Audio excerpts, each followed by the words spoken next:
The air inside that Kabul operations tent was thick enough to choke on.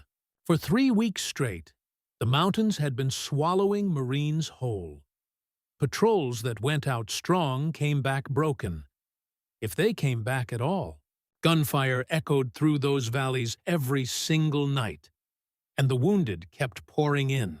When those boots hit the plywood floor, steady and deliberate, every conversation in that tent just stopped. Gunnery Sergeant Elena Torres walked in, and honestly, she looked like nothing special. Small frame, quiet presence, the kind of person you'd pass on the street without a second glance. But something about her made the room shift. Marines glanced up from their tactical maps, their chatter dying mid-sentence. A cluster of Navy SEALs, these guys who'd seen hell and walked back laughing, they leaned back in their chairs with those trademark smirks spreading across their faces. "That's her?" one whispered, barely containing his laughter. "That's supposed to be the legend?" But you could hear the curiosity underneath the mockery, couldn't you? At the far end of that tent stood General Marcus Steele, 30 years of combat ribbons gleaming on his chest, his voice legendary for breaking recruits before they ever saw their first firefight.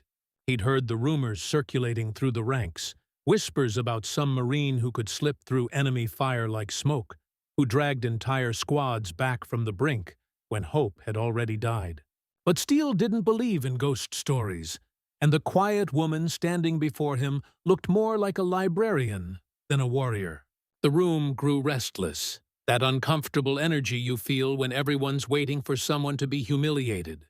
And the whispers started rippling through the crowd like electricity, looking for somewhere to strike. Steele's eyes narrowed to slits, that look that had made hardened soldiers confess their sins just to escape his stare. He was old-school military, the kind who believed legends were just lies told by men too weak to face reality. He pushed back from that briefing table, boots striking the floor like hammer blows, and the entire tent held its breath. "You!" he barked, his voice carrying all the authority of 3 decades in uniform. "Step forward."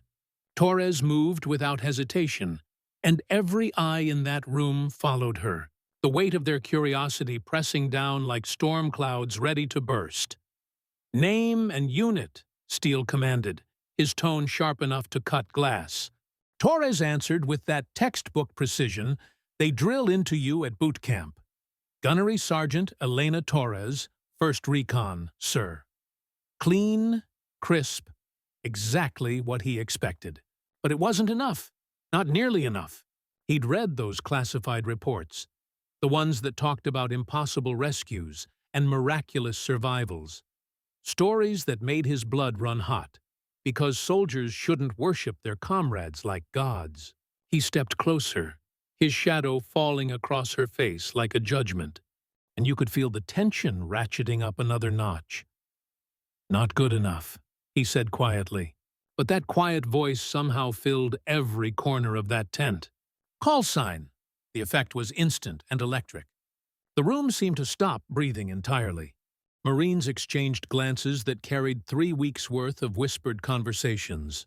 A SEAL shifted uncomfortably in his chair, the metal scraping against plywood like fingernails on a chalkboard. Everyone knew what was coming. Everyone wanted to hear it, and everyone was suddenly afraid of what those 2 words might unleash in that confined space. Torres didn't blink, didn't fidget, didn't show even the slightest crack in her composure. Her face remained absolutely calm, like she'd rehearsed this moment 1,000 times in her mind. She lifted her chin just slightly, meeting Steele's burning stare without a flicker of doubt, and when she spoke, her voice was level, steady, stripped of every trace of ego or arrogance. "Specter 6. The words cut through that tent like a blade through canvas, and the silence that followed was so complete you could have heard a pin drop in the sand outside. For what felt like an eternity, even General Steele said nothing. He'd seen that call sign before, stamped across classified documents and buried in reports that never saw daylight. He'd dismissed it then as typical soldier exaggeration. Men creating myths to explain survival when logic couldn't. But now the myth had a face, a uniform, and eyes that refused to break under the full weight of his authority. Around the room, you could watch the transformation happening in real time. Marines shifting in their seats, SEALs straightening up, all those smirks melting away like snow in summer heat.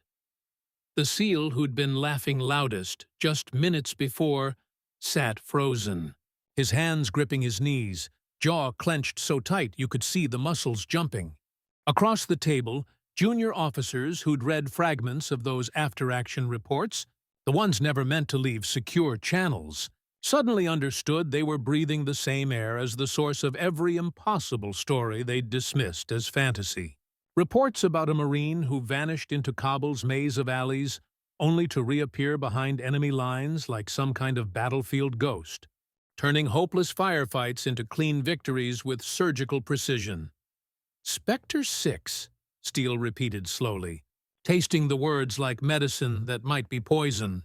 The silence stretched on, thick and heavy, the kind of quiet that presses against your eardrums.